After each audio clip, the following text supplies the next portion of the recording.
Hello everyone. हम last lecture में अपने मॉडर्न हिस्ट्री में क्या कर रहे थे? हमने कहाँ तक कर लिया था? अंग्रेज़ों के आगमन में औरंगजेब तक कंप्लीट कर लिया था कि औरंगजेब के काल में क्या क्या हुआ था भाई। 1600 जैसे आपके 1668 में बम्बई गिफ्ट मिला इनको, जो कंपनी का प्रमुख केंद्र बना। 1690 में कलकत्ता बना, कलकत्ता में फोर्ट विलियम बनाया और इन्होंने बंगाल को मुख्य केंद्र बनाया। ये कंप्लीट हम कर चुके हैं, ठीक है, कि कैसे कलकत्ता बना था, कैसे बम्बई इनके पास गया था। 1639 में मद्रास की स्थापना कैसे हुई थी, किसने की थी? फ्रांसिस डे और एंड्रयू कॉगन ने की थी भाई। भूमि पट्टे पर ली थी, अंग्रेजों ने व्यापारिक केंद्र बनाया फिर वहाँ पे। फिर 1640 में जैसे फोर्ट सेंट जॉर्ज का निर्माण किया। अभी एक बार तो पहले तो पढ़ो आप औरंगजेब के हमारे नोट्स, उसके बाद हम आएंगे फर्रुखसियर पे। और फर्रुखसियर का जो मैग्ना कार्टा था, जिसको हम फरमान को मैग्ना कार्टा कहते हैं, उसके बारे में हम कंप्लीट पढ़ेंगे। तो देखिए औरंगजेब के समय अंग्रेजों की क्या गतिविधि थी। औरंगजेब जिसका शासनकाल कब स्टार्ट हुआ था? औरंगजेब का शासनकाल स्टार्ट हो गया था 1668 से 1707 तक रहा था। 1707 में इसकी मृत्यु हो गई थी। फिर उसके बाद कौन आगे थे? आपके महाशय फर्रुखसियर आगे थे। 1707 से 1717 तक ये रहे। फिर औरंगजेब देखो मुगल साम्राज्य का शासक, सबसे शक्तिशाली शासक था। अकबर के बाद इसी को माना जाता है। उसने दक्षिण भारत तक साम्राज्य का विस्तार किया, लेकिन अंतिम समय में साम्राज्य कमजोर होने लगा था, क्योंकि कमजोर शासक आ गए थे। कमजोरों की कह रही हूँ, अंग्रेजों की गतिविधि क्या थी इसके टाइम पे? जैसे देखो 1661 में क्या हुआ था? जो इंग्लैंड के राजा थे चार्ल्स द्वितीय, इसकी शादी हो गई थी पुर्तगाल की राजकुमारी कैथरीन ऑफ ब्रेगंजा से। तो बम्बई इसको दहेज में मिलता है 1668 में, टोटल सिर्फ 10 रुपये पाउंड में, ठीक है, इसको मिला। 1668 में चार्ल्स द्वितीय ने क्या किया? बम्बई को ईस्ट इंडिया कंपनी को मात्र 10 पाउंड वार्षिक किराए पर दे दिया। और औरंगजेब के समय अंग्रेजों का व्यापार करने की सीमित अनुमति थी, राजनीतिक कार्यों में दखल की इजाज़त नहीं थी। फिर 1686 में क्या होता है? कलकत्ता में बंगाल जो एरिया है वहाँ पर फोर्ट विलियम का निर्माण आरंभ हुआ, जो 1700 में जाके पूरा हुआ था। फिर अंग्रेजों ने सूरत हो गया, मद्रास, बम्बई, कलकत्ता, इनमें अपनी व्यापारिक केंद्रों के रूप में इनको विकसित किया अच्छे से। और कंपनी का व्यापार जैसे सूती वस्त्र, रेशम, नील, शोरा, मसाले, अफीम आदि था। इसके टाइम पीरियड में हमको क्या याद रखना है? सबसे पहले 1661 में बम्बई अंग्रेजों को दहेज में मिली। 1668 में बम्बई कंपनी को दी गई। किस कंपनी को दी गई? ईस्ट इंडिया कंपनी को, मात्र 10 पाउंड में वार्षिक किराए में। 1686 में फोर्ट विलियम का निर्माण प्रारंभ हुआ। और औरंगजेब ने अंग्रेजों को व्यापार तक ही सीमित रखा। तो इसकी ये महत्वपूर्ण घटनाएं हैं, ये इसकी टाइमलाइन है, ठीक है। एक बार और रिवाइज कर लो। 1661 में क्या हुआ था? बम्बई इंग्लैंड को दहेज में मिला। 1686 में बम्बई कंपनी को दे दिया। 1686 में फोर्ट विलियम का निर्माण प्रारंभ हुआ और 1700 में फोर्ट विलियम का निर्माण पूरा हुआ। औरंगजेब के काल की प्रमुख विशेषताएं क्या थी? अंग्रेजों ने अभी तक शासन में हस्तक्षेप नहीं किया था। उनका उद्देश्य व्यापार और लाभ कमाना था। मुगल साम्राज्य शक्तिशाली होने के कारण अंग्रेजों की स्थिति कमजोर थी और कंपनी ने अपने कारखानों को किलों का रूप देना आरंभ किया, जिससे वे सुरक्षित रह सके, ठीक है। तो आपके लिए फैक्ट क्या हो जाएगा भी? औरंगजेब के समय अंग्रेजों को राजनीतिक अधिकार नहीं मिले थे। बम्बई, मद्रास, कलकत्ता तीनों का विकास इसी काल में हुआ और कंपनी का व्यापारिक कार्य दक्षिण, पश्चिम और पूर्व भारत में फैलता गया। अब हम बात करते हैं किन की? आपके महाशय फर्रुखसियर की। और फर्रुखसियर को मैं आपको समझा देती हूँ, पहले अलग से करेंगे फिर उसके बाद हम अपने नोट्स देखेंगे। देखिए अब हम टाइमलाइन में किस पे चलते हैं? अब हम चलते हैं फर्रुखसियर पर। किस पर चलते हैं? फर्रुखसियर। ये फर्रुखसियर कौन था? मुगल था, जिसका शासनकाल 1707 से लेकर आपके कब से कब तक चला? 1717 तक, इसी टाइम लाइन पे चला था। यह आधुनिक भारत के इतिहास की सबसे महत्वपूर्ण घटनाओं में से एक है, जो फर्रुखसियर का फरमान था। फर्रुखसियर ने फरमान कब दिया था? इसने फरमान दिया था 1717 में। 1719 तक था इसका शासन, 1717 में इसने क्या दिया था? फरमान दिया था। क्या दिया था भाई? फरमान दिया था। और ये ही एक बहुत इम्पोर्टेंट घटना है। इतिहास इसे क्या बोलता है? इस फरमान को, इतिहास इस फरमान को ईस्ट इंडिया कंपनी का मैग्ना कार्टा कहता है। क्या कहता है? Magna carta. क्या बोलते हैं इसको? Magna carta. क्योंकि इसी फरमान ने अंग्रेजों की शक्ति बढ़ा दी थी। देखो भाई, 1707 में जब आपके औरंगजेब की मृत्यु हो गई, औरंगजेब की मृत्यु तक इन्होंने राजनीति में कोई अपना हस्तक्षेप नहीं किया था। औरंगजेब की मृत्यु के बाद जो आपका मुगल साम्राज्य था वो कमजोर होने लगा और दिल्ली की गद्दी के लिए राजकुमारों में आपसी गृह युद्ध स्टार्ट हो गया, संघर्ष शुरू हो गया और इसी राजनीति अस्थिरता का अंग्रेजों ने काफ़ी भरपूर लाभ कमाया। फर्रुख शेर कैसे सम्राट बना भाई? 1713 में इतने सालों तक क्या चला? इनमें गृह युद्ध चला 1707 से 1713 तक। 1713 में जब फर्रुख शेर गद्दी पर बैठा, ये गद्दी पर बैठा, तो इसे गद्दी दिलाने में साथ किसने दिया था? आपके सैयद बंधुओं ने दिया था। सैयद बंधुओं ने इसका साथ दिया था। काफी बड़ी भूमिका थी सैयद बंधुओं की। इसी कारण फर्रुख शेर राजनीतिक रूप से पूरी तरह मजबूत नहीं था। अंग्रेजों ने यही मौका देखा। अंग्रेजों की समस्या क्या थी? अंग्रेज व्यापार कर रहे थे कहाँ पर? बंगाल में। लेकिन उन्हें हर जगह क्या देना पड़ रहा था? बंगाल में अंग्रेजों को हर जगह आपकी कस्टम ड्यूटी देनी पड़ रही थी, यानी कि जिसको हम बोलते हैं चुंगी कर। ये चुंगी कर किसको देना पड़ रहा था? देना पड़ रहा था मुगलों को। ठीक है। स्थायी अधिकारी उन्हें परेशान करते थे, व्यापार महंगा पड़ रहा था। अंग्रेज चाहते थे कि उन्हें करों से छूट मिले। फिर क्या होता है भाई? 1715 का टाइम होता है। फर्रुख शेर के एक ऐसी मेन जगह पे फोड़ा हो जाता है। समझ रहे हो कहाँ पे? हिप्स में। ठीक है, वहाँ पे इसके फोड़ा हो गया भाई। ये बंदा टेढ़ा बैठने लग गया, इसको कोई इलाज नहीं मिला, ना इसका इलाज हुआ। फिर 1715 में क्या होता है? जॉन सरमन, मोस्ट इंपॉर्टेंट नाम है, एग्जामिनर इसको बार बार में पूछता है। जॉन सरमन का दूतावास पहुंचता है फर्रुख शेर के दरबार में। एक प्रतिनिधि मंडल के रूप में ये आया और इस दल में एक डॉक्टर भी था। कौन था? एक डॉक्टर, बहुत प्रसिद्ध चिकित्सक थे। क्या नाम था उनका? William Hamilton. कौन थे? विलियम हैमिल्टन, फेमस डॉक्टर थे विलियम हैमिल्टन। इनका उद्देश्य था मुगल सम्राट से व्यापारिक सुविधाएं प्राप्त करना। सम्राट को बीमारी थी, गंभीर रूप से पीड़ित था वही। दरबार में कई हकीम उसका इलाज नहीं कर पाए थे, तो विलियम हैमिल्टन को बुलाया गया और विलियम हैमिल्टन ने इसका सफल इलाज किया, जिससे फर्रुख शेर काफ़ी खुश हुआ। और अब इसने क्या मांगा? फर्रुख शेर ने खुश होकर कहा, मांगो तुम्हें जो मांगना है, तुम्हें क्या चाहिए? तो अंग्रेजों ने यहाँ ना तो धन मांगा, इन्होंने क्या मांगी? व्यापारिक सुविधाएं मांगी। और यहीं से सारी कहानी बदल गई। तो 1717 में एक फरमान जारी किया, ठीक है, फर्रुख शेर ने ईस्ट इंडिया कंपनी के पक्ष में। इस फरमान में इनको क्या मिला? सबसे पहले तो बंगाल में लगभग शुल्क मुक्त व्यापार इनको दिया गया। क्या दिया गया? बंगाल में लगभग शुल्क मुक्त व्यापार की अनुमति दी गई। अंग्रेजों को दस्तक के आधार पर लगभग बिना चुंगी दे व्यापार की अनुमति मिल गई थी। दस्तक क्या होता है? यहाँ पे एक दस्तक पास हुआ था, ठीक है। इसके आधार पर लगभग बिना चुंगी दिए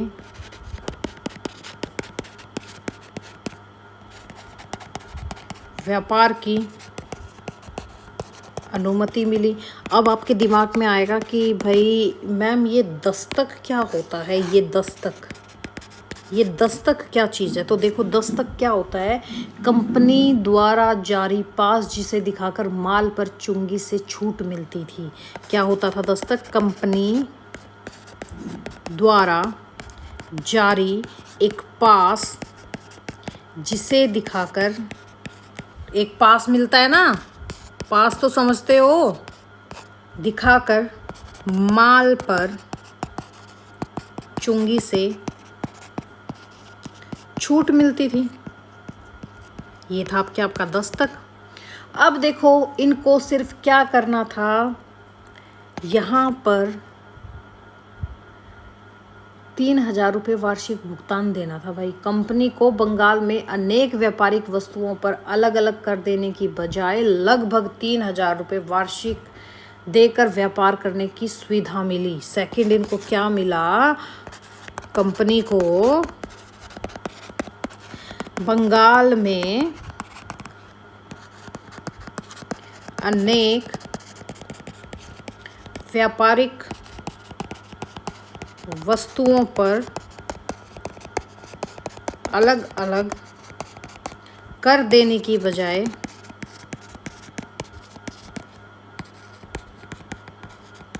लगभग कितने रुपए, 3,000 रुपये पर ईयर देकर व्यापार करने की सुविधा मिली। अब देखिए आगे क्या हुआ। तीसरा क्या हुआ, कलकत्ता के आसपास गांव मिले भाई। अंग्रेजों को कलकत्ता के आसपास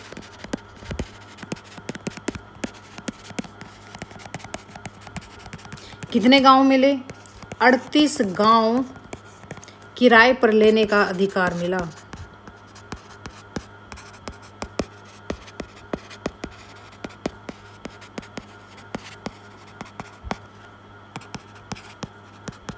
चौथा क्या मिला, चौथा मिला हैदराबाद और गुजरात में व्यापारिक सुविधाएं बिल्कुल फ्री कर दी थी।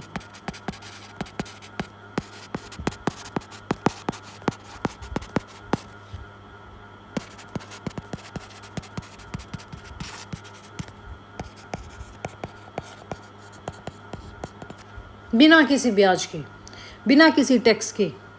तो कंपनी को पुराने व्यापारिक अधिकारों की पुष्टि और व्यापार बढ़ाने की अनुमति मिली। यहाँ पे क्या होता है, इस जो ये आपका दस्तक था, जो ये पास हुआ था, इस दस्तक का मिसयूज होने लगा। और मिसयूज कैसे हुआ, दस्तक केवल कंपनी के माल के लिए थी, लेकिन अंग्रेज अधिकारियों ने क्या किया, अपना निजी माल भी दस्तक से भेजा। भारतीय व्यापारियों का माल भी अपने नाम से भेजना शुरू कर दिया। और इससे क्या हो गया, इससे बंगाल की जो गवर्नमेंट थी उसको भारी उसके रेवेन्यू में हानि हुई। आगे क्या हुआ, बंगाल के नवाब कौन थे इस टाइम पे, आगे क्या स्टोरी होती है, आगे की स्टोरी समझो आराम से। जो बंगाल के नवाब थे आपके, कौन थे, जैसे आपका मुर्शिद कुली खां, मुर्शिद कुली खां के बाद अलीवर्दी खां,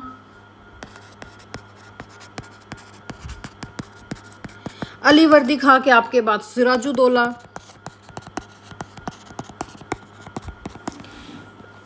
इन्होंने इस दस्तक का विरोध किया।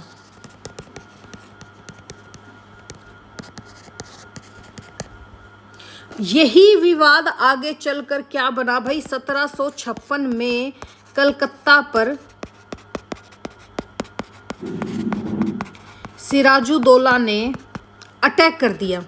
सिराजुद्दौला का आक्रमण हो गया। और फिर यही घटना बनी आपकी 1757 में, क्या, प्लासी का युद्ध। समझ में आ गई, ये एक प्रमुख कारण था। अच्छा, इसे मैग्ना कार्टा क्यों कहा जाता है, क्योंकि इस फरमान में अंग्रेजों को सबसे बड़ी व्यापारिक छूट मिली। कंपनी को आर्थिक शक्ति, कंपनी की क्या हुई भाई, उनका इकोनॉमिक लेवल बढ़ गया, बंगाल में उनका प्रभाव भी बहुत ज़्यादा बढ़ गया और भविष्य में राजनीति सत्ता प्राप्त करने का इनका रास्ता भी खोल दिया। इसी कारण इतिहासकार ईस्ट इंडिया कंपनी का इस फरमान को, 1717 के फरमान को क्या बोलते हैं, मैग्ना कार्टा। तो देखिए, जब जो हमारे सम्राट थे महाशय फर्रुखशियर 1717 में, इनके टाइम पे 1715 में जॉन सरमन मिशन आता है, जहाँ पे एक डॉक्टर भी आता है इनके साथ, विलियम हैमिल्टन। उनको क्या मुख्य सुविधा दी? दस्तक के आधार पर लगभग शुल्क मुक्त व्यापार दिया था और 3,000 रुपये वार्षिक भुगतान की व्यवस्था की गई थी। 38 गांव कलकत्ता के आसपास किराए दिए गए और 1717 का जो फरमान था उसमें ईस्ट इंडिया कंपनी का मैग्ना कार्टा एक उपाधि के रूप में निकला। तो औरंगजेब की मृत्यु के बाद मुगल साम्राज्य कमजोर हुआ भाई। फर्रुखशियर बीमार पड़ा। अंग्रेज डॉक्टर विलियम हैमिल्टन ने उसका इलाज किया था। बदले में अंग्रेजों ने धन नहीं बल्कि व्यापारिक सुविधाएं मांगी। 1717 में फर्रुखशियर ने फरमान जारी किया जिसमें दस्तक, शुल्क मुक्त व्यापार और कलकत्ता के पास 38 गांव लेने का अधिकार मिला। इसी फरमान को आगे चलकर राजनीतिक प्रभुत्व की नींव मजबूत कर दी। दोबारा सुनो कहानी सारी कैसे थी भाई। फर्रुखशियर का नाम दोबारा हम एक बार रिवाइज कर लेते हैं कंप्लीट। फर्रुखशियर का नाम हमारे आधुनिक भारत के इतिहास में इसलिए बहुत जरूरी है क्योंकि इसी के शासनकाल में अंग्रेजों को 1717 का प्रसिद्ध फरमान मिला था जिसे आगे चलकर भारत में ब्रिटिश शासन की नींव मजबूत हुई थी। अच्छा मुझे ये बताओ फर्रुखशियर का पूरा नाम क्या था? क्या था भाई फर्रुखशियर का पूरा नाम? फर्रुखशियर का पूरा नाम था अब्बुल मुजफ्फर फर्रुखशियर। क्या नाम था फर्रुखशियर का? अब्बुल मुजफ्फर फर्रुखशियर। इसके पिता कौन थे? औरंगजेब का जो पोता था अजीम उश शान। ये फर्रुखशियर औरंगजेब का पोता था। दादा कौन था? बहादुर शाह प्रथम था इसका। तो 1707 में जब बहादुर शाह गद्दी पर बैठता है, और हाँ सॉरी मेरे दिमाग से निकल गया भाई, ये 1707 में नहीं बैठा था। 1707 में तो आपका बहादुर शाह प्रथम बैठा था। फिर 1717 में 1712 तक ये रहा था। 1712 तक रहा था बहादुर शाह प्रथम। उसके बाद ये आया था महाशय फर्रुखशियर। ठीक है। फिर क्या होता भाई 1707 में औरंगजेब की मृत्यु के बाद उसके उत्तराधिकारी के लिए युद्ध शुरू हो गया और कुछ ही वर्षों में सम्राट बदले जिससे साम्राज्य कमजोर हो गया। फर्रुखशियर सम्राट कैसे बनता है? 1712-13 में जब इसका दादा चला गया, दादा को हटाया गया, तो 1713 में सैयद बंधुओं की सहायता से ये गद्दी पर बैठा था और 1713 से 19 तक ये महाशय रहा। ठीक है। सैयद बंधु कौन थे? अब क्वेश्चन आ जाएगा मैम दिमाग में, सैयद बंधु कौन थे? सैयद बंधु इनको बोला जाता था किंग मेकर्स। क्यों नाम दिया? क्योंकि इन्होंने एक के बाद एक राजा गद्दी पर बढ़ाए। ये दो भाई थे। दो भाई कौन थे? एक तो था आपका सैयद अब्दुल्ला खां। कौन था? सैयद अब्दुल्ला खां था एक तो, और एक था आपका सैयद हुसैन अली खां। ठीक है। इसको बोला जाता था मीर बख्शी और इसको बोला जाता था आपका वजीर। ये क्या काम करता था? वजीर। इन्होंने फर्रुखशियर की सहायता की और जहांदार शाह को हराकर उसे सम्राट बना दिया। इसी कारण इनको क्या बोला जाता है? किंग मेकर, यानी कि राजा बनाने वाला। अंग्रेजों की नज़र फर्रुखशियर पे क्यों थी? अंग्रेज बंगाल में व्यापार करना चाहते थे लेकिन उन्हें कर देना पड़ता था, स्थानीय अधिकार परेशान करते थे, व्यापार महंगा हो रहा था। तो अंग्रेजों ने किसको भेजा? अभी आपको बताया था ईस्ट इंडिया कंपनी ने जॉन शरमन के उसमें एक एम्बेसी यानी कि दूतामंडल भेजा जिसमें जॉन शरमन के साथ कौन थे? जॉन शरमन एक दूतावास भेजा, दूत मंडल कह दो, दूत मंडल भेजा। इस दूत मंडल में कौन कौन थे? इस दूत मंडल में थे आपके एक तो एडवर्ड थे, एडवर्ड स्टेफेंस सन थे। और कौन थे? एक आपके डॉक्टर थे। डॉक्टर कौन थे? विलियम हैमिल्टन था।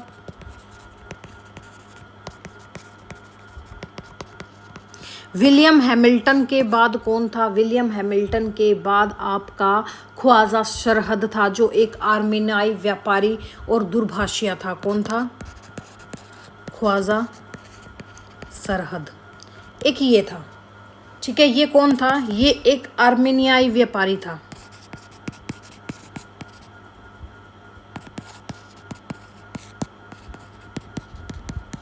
ये आए भाई।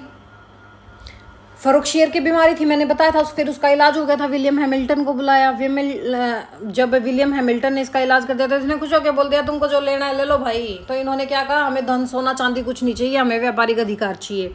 तो 1717 में एक फरमान जारी होता है बंगाल में दस्तक को आधार लगभग शुल्क मुक्त हो गया था भाई, कस्टम ड्यूटी खत्म हो गई थी, बिल्कुल अच्छे तरीके से कस्टम ड्यूटी को खत्म कर दिया था। 3,000 रुपये वार्षिक भुगतान के बदले कई व्यापारिक करों से राहत दी गई। कलकत्ता के आसपास 38 गांव किराए पर लेने का अधिकार मिला और गुजरात और दक्कन जो हैदराबाद था वहां पर आपके व्यापारिक अधिकारों की पुष्टि हुई। लेकिन इस दस्तक का दुरुपयोग किया किसने? अंग्रेजों ने। अपना निजी व्यापार भी कर मुक्त करने लगे, भारतीय व्यापारियों का माल भी अपने नाम से भेजने लगे, जिससे बंगाल गवर्नमेंट को काफ़ी राजस्व की हानि हुई। फर्रुख शेयर का अंत कैसे होता है? फर्रुख शेयर अब सैयद बंधुओं से टकराया।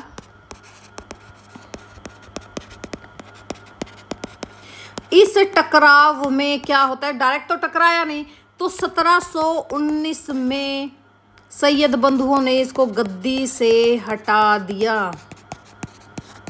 ठीक है, गद्दी से हटा दिया, इसको कैद करवा लिया और इसकी हत्या कर दी। यहीं से मुगल साम्राज्य और भी कमज़ोर हो गया। और इतिहास में इसका महत्व क्यों है? क्योंकि फर्रुख शेयर के फरमान ने अंग्रेजों को आर्थिक रूप से बहुत शक्तिशाली बना दिया। इसी आर्थिक शक्ति के आधार पर उन्होंने आगे चलकर बंगाल में हस्तक्षेप की, 1757 में प्लासी का युद्ध जीता और फिर भारत में अपना राजनीतिक सत्ता स्थापित की। फिर देखो क्या होता है, फर्रुख शेयर के बाद क्या होता है? देखो 1719 में फर्रुख शेयर चला गया। फर्रुख शेयर के बाद 1719 में जो मुगल सम्राट बनते हैं, ये 3 एक के बाद एक बनते कुछ कुछ टाइम के लिए। जैसे रफ़ी उद दराजात बना था। जो ये रफ़ी उद दराजात था, सैयद बंधुओं ने इसको अब राजा बनाया। इसको भी किसने राजा बनाया था? आपके सैयद बंधुओं ने बनाया, सम्राट बनाया भाई इसको। लेकिन ये बेचारा बहुत बीमार था और सिर्फ 3 महीने ही सम्राट रहा। 3 महीने में मृत्यु हो जाती है बीमारी से इसकी। ठीक है, फिर 1719 में अब कौन आया? अब आया आपका रफ़ी उद दौला। कौन आया? रफ़ी उद दौला। जो ये रफ़ी उद दौला था, इसी को हम बोलते हैं शाहजहां द्वितीय। क्या बोलते हैं? शाहजहां द्वितीय, इसी को बोलते हैं। ये भी 1719 में आया। ठीक है, ये क्या था? ये दोनों क्या थे भाई? भाई थे। ठीक है, इसको शाहजहां द्वितीय कहा जाता है, हमें इस चीज़ का भी याद रखना है। लेकिन ये भी बीमार था और 3 महीने में ये भी मर गया भाई, इसकी भी मृत्यु होगी। अब आपके आते हैं महाशय रंगीला। 1719 में अब कौन आते हैं? आपके मोहम्मद शाह रंगीला। अब ये महाशय आगे मोहम्मद शाह रंगीला। रंगीला इनको टाइटल दिया गया था। ये एक बड़े दिलचस्प प्राणी थे भाई, इनकी तो क्या ही कहानी। ठीक है, 1719 से 1748 तक फिर ये रहा। ठीक है, 1719 में मोहम्मद शाह सम्राट बनता है। उसे रंगीला कहा जाता है क्योंकि इसे संगीत, नृत्य और काफ़ी विलासिता का शौक था। ऐसे ऐसे शौक थे कि समझ जाओ, एक जार आदमी के जो शौक होते हैं वही इसके शौक थे। तो इसके टाइम पे क्या होता है? इसने सबसे पहले काम खत्म करवाया 1720 में सैयद बंधुओं का। इसने सैयद बंधुओं का अंत करवाया, तभी तो ये राजा बना रहा। मोहम्मद शाह ने अन्य अमीरों की सहायता से सैयद बंधुओं की शक्ति समाप्त कर दी। सेकंड, इसने क्या किया? प्रांतों को, इसके टाइम में प्रांतों का स्वतंत्र होना हुआ। ठीक है, मुगल साम्राज्य कमजोर हो गया। इसके टाइम पे जो सूबेदार थे ये स्वतंत्र हो गए थे। स्वतंत्र जैसे कौन कौन से सूबेदार हो गए थे? जैसे आपका बंगाल हो गया, हैदराबाद हो गया और अवध हो गया। ये क्या करते थे? केवल नाम मात्र के लिए मुगल सम्राट को मानते थे। फिर क्या होता है? 1739 में इसके टाइम पे नादिर शाह का आक्रमण होता है। किसका आक्रमण होता है? नादिर शाह का आक्रमण होता है। कब होता है? 1739 में होता है। और इसी आक्रमण को हम क्या बोलते हैं? करनाल का युद्ध। ठीक है, पानीपत के पास करनाल का युद्ध बोलते हैं। और ये सबसे महत्वपूर्ण घटना थी। इस घटना में क्या होता है? जो ये ईरान का शासक था आपका नादिर शाह, ये दिल्ली पहुंचा। इसने दिल्ली को लूटा, दिल्ली लूटा। हजारों लोगों की हत्या करवाई। और मोस्ट इंपॉर्टेंट पॉइंट, कोहिनूर हीरा,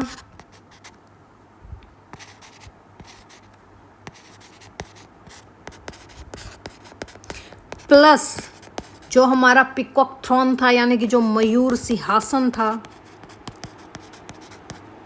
इनको भी लूट के ले गया, इनको भी लूट लिया और अपने साथ ही ले गया।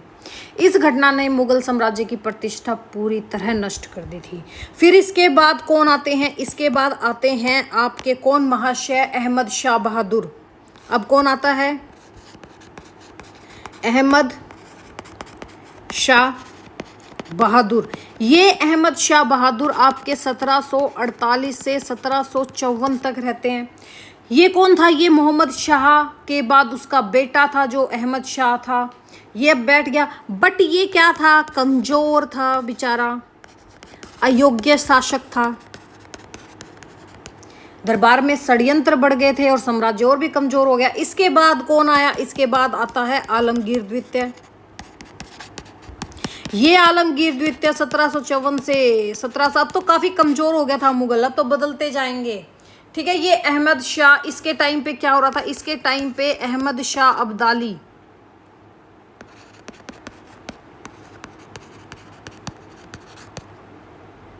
लगातार आक्रमण कर रहा था, जहां पे आपका फिर अहमद शाह अब्दाली को रोकने के लिए मराठा भी आए थे भाई। फिर आपका पानीपत का तृतीय युद्ध भी हुआ। फिर इसके बाद कौन आता है? शाह आलम द्वितीय।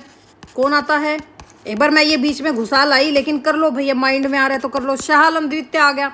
ये 1759 से लेके 1806 तक रहा। अब यहाँ पे क्या होता है? ये सबसे महत्वपूर्ण है। यहाँ पे 1803 में क्या होता है?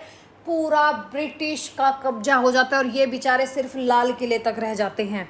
ये क्या है? ये आधुनिक भारत के इतिहास का सबसे महत्वपूर्ण शासक है, क्योंकि इसी के टाइम पे आपका 1757 का प्लासी का युद्ध हुआ। इस प्लासी के युद्ध किस किस के बीच में हुआ था? हम आगे करेंगे। सिराजुद्दौला अंग्रेजों के बीच में हुआ था। इसी के टाइम पे 1761 में पानीपत थर्ड वॉर हुआ। इसी के टाइम पे 1764 में आपका बक्सर का युद्ध हुआ। और ये बक्सर का युद्ध किस किस के बीच में हुआ था? अंग्रेज वर्सेस कासिम, सिराजुद्दौला और शाह आलम द्वितीय के बीच में हुआ।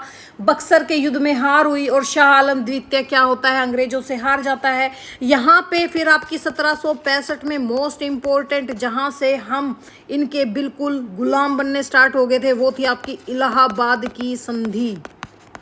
इलाहाबाद की संधि से क्या होता है?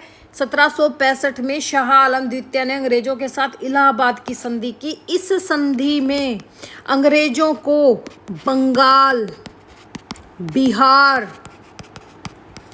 और उड़ीसा, यहाँ पर क्या मिला?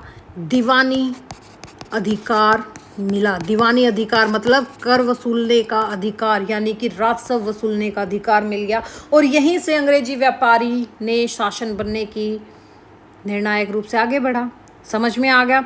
तो देखिए क्या था, फर्रुखशियर के बाद मुगल सम्राट लगातार कमजोर होते गए और 1739 में जब नादिर शाह ने दिल्ली को लूटा, 1764 में बक्सर का युद्ध हुआ, शाह आलम द्वितीय हार गया और 1765 में इलाहाबाद की संधि के बाद अंग्रेजों को बंगाल, बिहार, उड़ीसा की दीवानी मिल गई।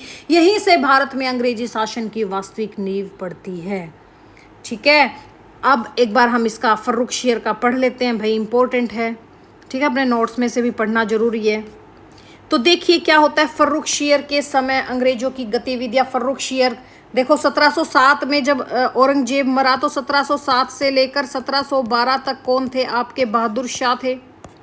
बहादुर शाह प्रथम थे, इनका शासनकाल था। फिर 1713 में ये राजा बनता है और ये स्वभाव से विलासी और कमजोर शासक था, जिसके कारण दरबारी गुटों का प्रभाव अधिक था। इसी कमजोरी का लाभ किसने उठाया? इसी कमजोरी का लाभ आपके अंग्रेजों ने उठाया। और इसी के टाइम पे 1715 से 1717 के बीच में जॉन शर्मन का मिशन आता है, एक दूतावास आता है। ठीक है, जॉन शर्मन मुगल दरबार में आया। शर्मन के दरबार में प्रभावी लोगों को उपहार देकर, रिश्वत देकर सम्राट को प्रभावित किया। इसी के परिणाम स्वरूप 28 फरवरी 1717 को क्या होता है? 28 फरवरी 1717 को फर्रुखशियर ने एक शाही फरमान जारी किया। ये फरमान क्या था? फरमान द्वारा कंपनी को दिए गए अधिकार क्या थे? बंगाल, बिहार, उड़ीसा में कंपनी को दस्तक यानी कि पास के साथ व्यापार करने का अधिकार था। कंपनी का माल किसी भी चुंगी पर कर नहीं देगा। कंपनी को 10,000 रुपये सालाना की जगह बहुत कम निश्चित रकम देने की अनुमति थी और सिर्फ बंगाल में अकेले कितनी थी? 3,000 रुपये की, और टोटल इन तीनों में मिला के 10,000 रुपये की थी। कंपनी के सिक्कों को पूरे मुगल साम्राज्य में वैधता प्रदान की गई। कंपनी को अपने कारखानों, फैक्ट्रियों की सुरक्षा के लिए सैनिक रखने और किलेबंदी रखने की अनुमति मिल गई, और कंपनी को अपने व्यापारिक विवादों को अपने न्यायालय में सुलझाने का अधिकार मिला। ये दस्तक था क्या? दस्तक एक प्रकार का पास या परमिट था जो कंपनी को दिया गया, और इसी के द्वारा कंपनी का माल बिना कर दिए देश में किसी भी भाग में ले जाया जा सकता था। इस चीज़ को याद रखना, बिना कर दिए यानी कि टैक्स फ्री, कस्टम ड्यूटी खत्म कर दी। फरमान के प्रभाव क्या हुए? कंपनी को अपार लाभ मिला भाई। भारतीय व्यापारियों को भारी नुकसान हुआ क्योंकि वे टैक्स देते थे, अंग्रेज टैक्स नहीं दे रहे थे। कंपनी की आर्थिक स्थिति मजबूत हुई जो आगे चलकर वही इनकी राजनीतिक शक्ति बन गई। तो मुगल शासन कमजोर होने लगे और अंग्रेजों पर इनका प्रभाव बढ़ने लगा। फर्रुखशियर कालीन महत्वपूर्ण घटनाएं तो आपको मैंने बता दी। 1713 में ये गद्दी पर बैठता है। 1715 में सरमन आया। कंपनी का शाही फरमान 28 फरवरी 1717 को पास हुआ और फर्रुखशियर का पतन हो गया। ठीक है, तो 1717 का फरमान अंग्रेजों की शक्ति बढ़ने का एक टर्निंग पॉइंट था। जॉन सरमन फरमान प्राप्त करने वाला कंपनी का प्रतिनिधि था। दस्तक व्यवस्था क्या थी? ब्रिटिश सरकार को कर मुक्त बनाने की सुविधा। इससे भारतीय व्यापारियों को काफ़ी नुकसान हुआ। इसके बाद का हमारा क्या चलेगा? इसके बाद आई गैस हमारा चलेगा अवध करेंगे क्या? अवध करेंगे या बंगाल करेंगे, देखते हैं। हाँ, इसके बाद हम बंगाल के नवाब और अंग्रेजों के संबंध और इनकी भिड़ंत करेंगे। ठीक है, ये करेंगे हम नेक्स्ट लेक्चर में, थोड़ी सी देर में ही आ जाएगा। तो चलो मिलते हैं नेक्स्ट में। Thank you, have a nice